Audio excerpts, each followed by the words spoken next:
Hello tout le monde, j'espère que vous allez bien. Je vais vous parler aujourd'hui d'un sujet qui me tient pas mal à cœur.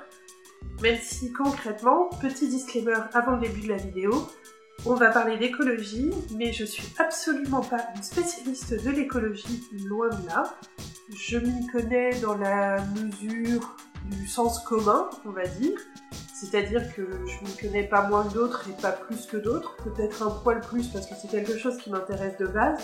Mais je suis loin d'être spécialiste, je risque de dire des bêtises, c'est fort possible. Cette vidéo n'est que le reflet de ce que je pense. Et si vous n'êtes pas d'accord avec moi, vous avez tout à fait le droit. Au contraire, c'est source de richesse et n'hésitez pas à me le dire en commentaire juste en dessous.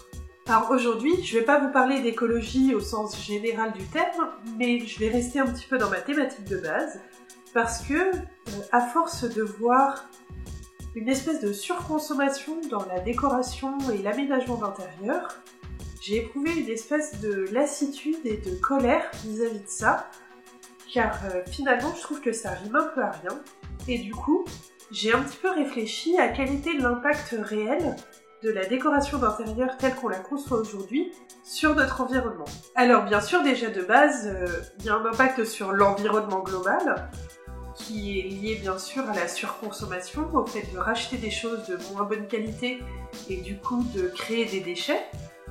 Mais il y a aussi une question de l'environnement dans lequel on évolue nous-mêmes, c'est-à-dire l'utilisation de produits qui émettent des substances qui peuvent être toxiques pour notre organisme, qui sont quand même pas mal utilisées en décoration, que ce soit les vernis, les cols, les peintures, etc.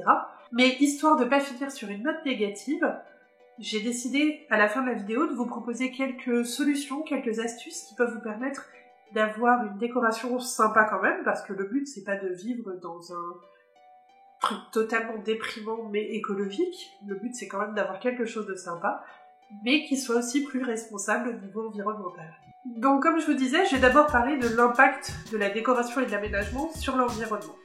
Alors, je vais même pas commencer à parler de l'impact de l'industrie de la construction et de l'industrie du bâtiment sur l'environnement, car de toute manière, on a besoin de construire des bâtiments et je suis architecte, j'ai parfaitement conscience de ce besoin-là et je serais particulièrement focus si je vous disais que ce n'était pas le cas. Mais c'est vrai que déjà de base, la construction telle qu'on la conçoit actuellement à grande échelle, donc du béton, des choses comme ça, a un impact très très important sur l'environnement. Mais ça concrètement, étant donné que c'est quelque chose qui n'est pas à notre échelle aujourd'hui, j'ai décidé de ne pas en parler. Par la suite, je pourrais vous refaire une vidéo là-dessus si ça vous intéresse, avec des chiffres plus précis, etc. Mais pour le moment, j'ai décidé de vraiment me concentrer sur les choses à l'échelle humaine, donc à l'échelle de la décoration d'intérieur, ce qui est un peu ma spécialité à moi. Mais il faut pas croire que la décoration d'intérieur et l'aménagement de votre intérieur se fait sans création de déchets. D'autant plus que de plus en plus, on se meuble dans des grandes surfaces de décoration, dont je ne citerai pas de marque, mais qui viennent de Suède, on va dire, ou bien qui viennent pas de Suède, mais qui sont encore pires. Et ces meubles posent plein de problèmes, parce que concrètement, nos grands-parents, nos parents, lorsqu'ils achetaient un meuble, souvent ils achetaient quelque chose en bois massif, qui pouvait se conserver de très longues années, se léguer à nos enfants, etc. La surconsommation de mobilier, elle est aussi liée à l'absence de qualité du mobilier. C'est-à-dire que par exemple, dans mon salon, j'ai une table de ferme qui a peut-être une cinquantaine d'années, une centaine d'années, je sais pas trop de quand elle date, que j'ai hérité de mes parents, et qui est encore en parfait état d'utilisation. Elle a un peu vieilli, bien sûr, mais ça fait partie de son charme et elle est encore en parfait état. Et d'un autre côté, j'ai un buffet qui vient d'une grande marque de mobilier pas cher, qui n'est pas suédoise celle-là, qui a une dizaine d'années, je pense, et que j'ai déjà dû réparer 3 fois, et que je vais finir par être obligée de jeter, parce que concrètement, les matériaux utilisés et la façon de fabriquer le buffet en question font qu'il ne survivra pas dans le temps. Du coup, on rachète des nouveaux meubles, souvent, pour des questions de coût, on rachètera des meubles qui ne sont pas d'aussi bonne qualité non plus, et donc du coup, on se retrouve dans un cercle un peu vicieux. Et tout ça va créer une quantité de déchets absolument hallucinante. C'est-à-dire que nos ancêtres, lorsqu'ils achetaient un meuble, ils le gardaient toute leur vie. Le cycle de vie d'un meuble acheté et fabriqué aujourd'hui est beaucoup plus réduit et donc du coup ça démultiplie la quantité de déchets. D'autre part, c'est un cercle vicieux. Nous rachetons toujours des meubles, donc du coup on encourage à la surproduction. La production de ces mêmes meubles qui va avoir un impact sur l'environnement, soit par le fonctionnement de l'usine, les matériaux utilisés, etc. Et d'autre part, un problème se pose qui est partiellement résolu, qui est l'épuisement des ressources. La majorité tout de même des meubles qu'on achète aujourd'hui est en bois. Alors oui, il y a des meubles en plastique, en métal, etc. Mais globalement, on va avoir du mélaminé, du bois, des choses comme ça. Et sauf que ce n'est pas une ressource infinie. Un arbre met des dizaines et des dizaines d'années à pousser. C'est-à-dire que oui, certaines marques s'engagent et disent pour un meuble acheté, nous replantons 5 arbres. Sauf que cet arbre, il va mettre 40 ans à pousser. Et donc du coup, il y a quand même un problème. Et cet arbre qu'ils ont replanté, finalement, ce à quoi il va servir, ce sera pas à filtrer le CO2 dans l'atmosphère, etc. Non, non, ce sera à refaire le même buffet que vous avez acheté il y a 30 ans, mais aujourd'hui, que vous êtes obligé de rechanger pour la 3e fois. Enfin bref, je pense que vous avez compris le principe. Globalement, le fait d'acheter des meubles de mauvaise qualité, et à bas prix, même si parfois c'est la seule solution qu'on peut avoir lorsqu'on n'a pas de très gros moyens, mais si on réfléchit à l'échelle d'une vie, parce que concrètement vous aurez toujours besoin d'un lit, c'est pas forcément une solution si intéressante que ce soit écologiquement ou économiquement. Acheter des choses un peu plus chères, mais qui auront une plus longue durée de vie, ne serait-ce qu'en priorisant les gammes un peu plus coûteuses des mêmes magasins, par exemple en évitant certains types de bois moins chers et en privilégiant le bois massif, pourra vous permettre d'avoir des meubles d'une plus longue durée de vie et du coup de diminuer un petit peu votre impact sur l'environnement. D'autre part, il y a un autre problème lié à l'aménagement d'intérieur et à la décoration, qui n'est pas du tout lié cette fois-ci à la surproduction ou à la surconsommation, mais plutôt à notre santé.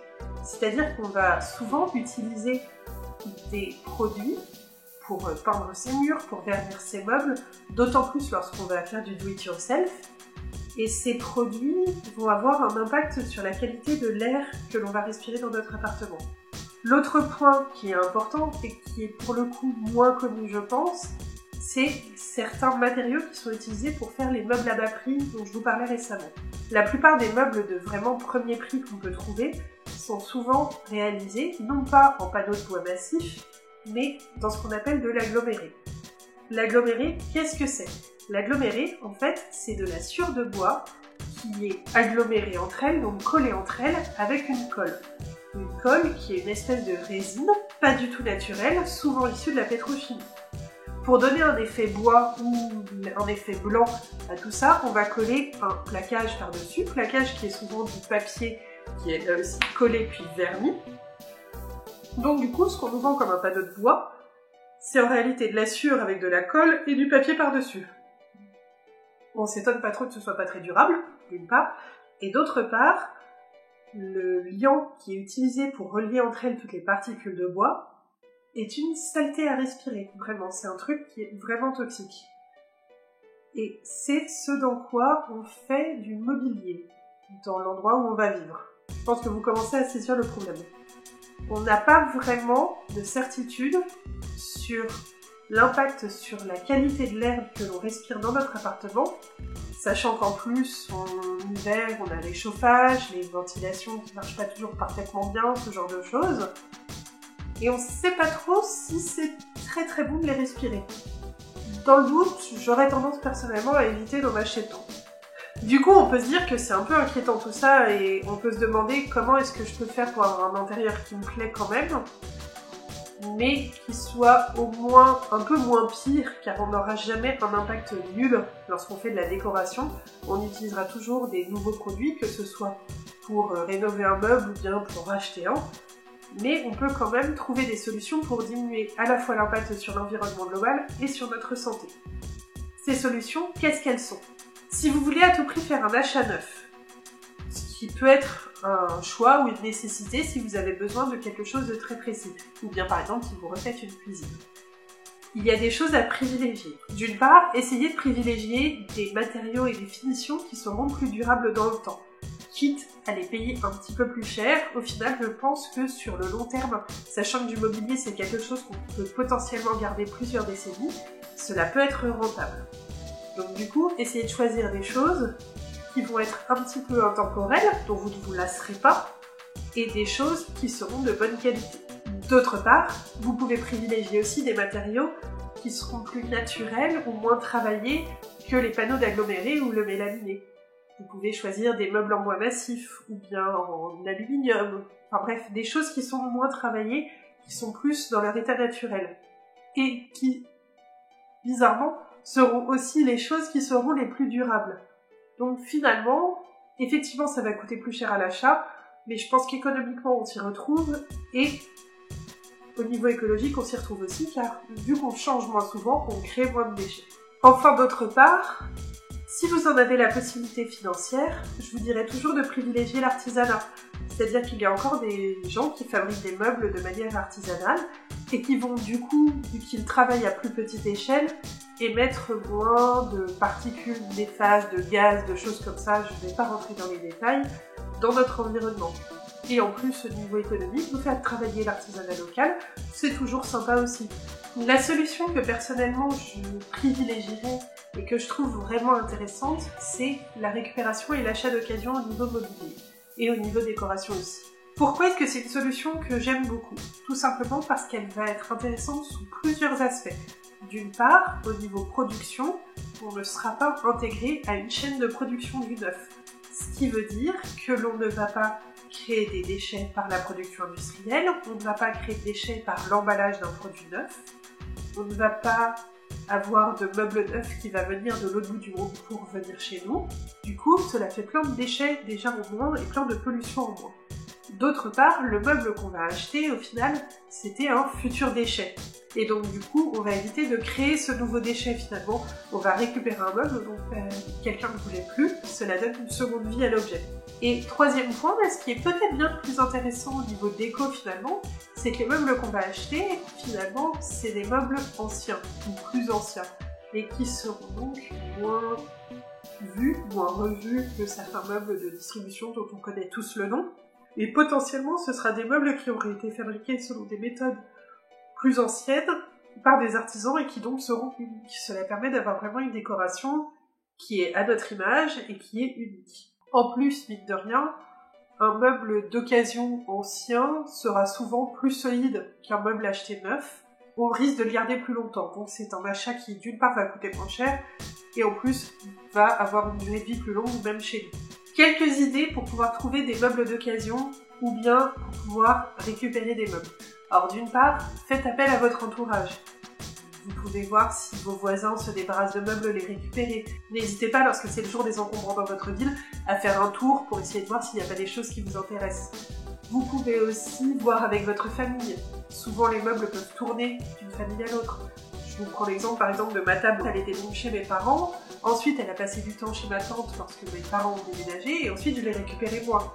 Finalement, cette table, en plus, ça va lui avoir apporté une histoire. Elle aura vécu dans ma famille. Ensuite, une autre source qui est plutôt intéressante, c'est les Emmaüs, bien sûr. Alors, d'une part, vous allez trouver plein de choses, c'est des grands entrepôts avec des dizaines et des dizaines et des dizaines de kilos de meubles. Et en plus, les prix seront plutôt intéressants. Ce sera peut-être moins intéressant que dans d'autres structures d'achat-vente, mais les prix seront globalement plus intéressants. Et ce qui est chouette avec Emmaüs, c'est qu'en plus, la récupération de meubles est inscrite dans une démarche humaine globale, dans le sens où souvent, les gens qui travaillent chez Emmaüs, c'est des contrats de réinsertion, des choses comme ça. Donc en plus, vous savez que l'argent que vous allez dépenser chez Emmaüs, d'une part, vous allez acheter vos meubles moins chers, et d'autre part, cet argent, il sera utilisé dans un cadre positif pour la société. Un autre site qui est intéressant aussi, c'est donnons.org. Alors honnêtement, j'ai jamais rien réussi à récupérer sur ce site-là, mais par contre, j'ai réussi à donner pas mal de choses qui m'encombraient moi, que je ne voulais plus garder. Plutôt que de les jeter, je prends une photo, je mets sur le site, et généralement dans les 48 heures, j'ai quelqu'un qui passe chez moi pour les récupérer. J'ai pu donner comme ça des anciens rideaux, des meubles, de l'informatique, des choses comme ça. Tout se donne sur donnons.org, et ça permet là encore de participer à une économie secondaire, du gratuit quelque part, et qui évite de créer des déchets supplémentaires. N'hésitez pas, lorsque vous tournez pendant les encombrants, à récupérer aussi tout ce qui est bois massif, planches, etc. On en trouve souvent beaucoup, et le bois ça coûte cher, et en plus ça peut vous permettre de créer des étagères chez vous, des petits meubles, des choses comme ça. Vous trouverez plein de tutoriels sur ma chaîne pour voir un petit peu comment vous pourriez réutiliser ce que vous trouvez dans les encombrants si vous voulez les transformer. Quel type de produit est à privilégier lorsqu'on récupère des meubles? Alors regardez toujours bien les matériaux utilisés. Généralement, un meuble récent en panneau d'aggloméré ou en mélaminé ne sera pas de très bonne qualité, donc ce sera peut-être pas très intéressant de le récupérer, et en plus il sera très difficile à rénover. Du coup, privilégiez soit les anciens matériaux, soit des matériaux massifs, car ce sera eux que l'on pourra souvent poncer, revernir sans aucun souci. Pour une question de confiance et d'hygiène, mais c'est vraiment très personnel et je dis absolument pas que c'est une bonne chose, je ne récupère de meubles avec du tissu, donc des chaises, des fauteuils, des canapés, que si je connais la source. Si je connais la personne personnellement, si je sais que chez elle c'est propre, il n'y a pas de puce, des choses comme ça, alors j'aurai aucun souci à les récupérer. Par contre, j'aurai plus de doutes quand il s'agit de les récupérer dans la rue, ou bien de les acheter chez Emmaüs ou des choses comme ça, car on sait jamais trop ce que c'est devenu. Après, je sais qu'il y a des solutions pour dépester ces choses-là, mais j'ai pas la motivation de le faire. Un autre conseil, ce serait d'aller dans les vides-greniers, les choses comme ça, ou les Emmaüs, sans trop avoir une idée précise de ce dont vous avez besoin, car il y a peu de chances que vous trouviez exactement ce que vous avez besoin. Mais par contre, vous pouvez avoir des bonnes surprises et trouver des petites perles. Il faut rester ouvert à la découverte. C'est un petit côté chasse au trésor aussi que j'aime bien. Après, bien sûr, évidemment, il y a souvent un travail de rénovation derrière. Mais personnellement, c'est quelque chose que j'adore faire et que je trouve qui a son charme. Juste petit rappel par rapport aux matériaux que vous allez utiliser pour la rénovation.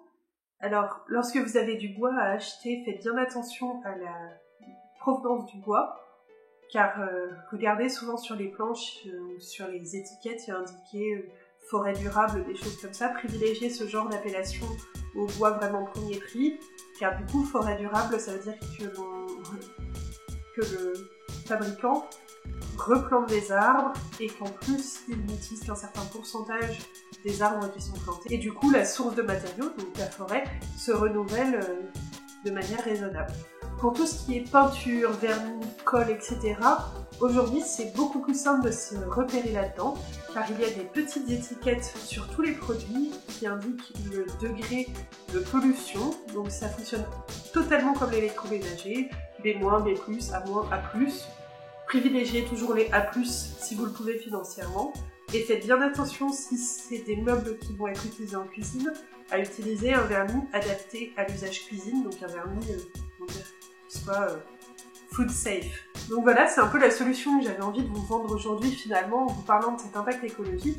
Je fais pas du tout de reproche vis-à-vis des gens qui achètent leurs meubles chez les Suédois ou des choses comme ça. Moi la première, je suis entourée de meubles Ikea. Ce sur quoi j'avais envie de finir aujourd'hui, c'était donc sur cette note positive, pour vous rappeler que finalement, en décoration et en aménagement comme dans beaucoup de domaines, avoir une démarche durable, écologique et éthique est finalement souvent une source de créativité et vous permet d'avoir un intérieur unique et qui vous ressemble. Donc je vois pas pourquoi se priver. J'espère que cette vidéo vous a plu, qu'elle vous a intéressé. Merci de l'avoir regardée. Si elle vous a plu, vous pouvez comme d'habitude laisser un pouce vers le haut. Si vous n'êtes pas d'accord ou vous êtes d'accord avec moi, vous pouvez me laisser un commentaire juste en dessous. Et surtout, si la vidéo vous a plu, n'hésitez pas à la partager sur les réseaux sociaux, c'est ça qui fait vivre la chaîne. Quant à moi, je vous dis à très vite sur les réseaux sociaux et pour une prochaine vidéo. Salut!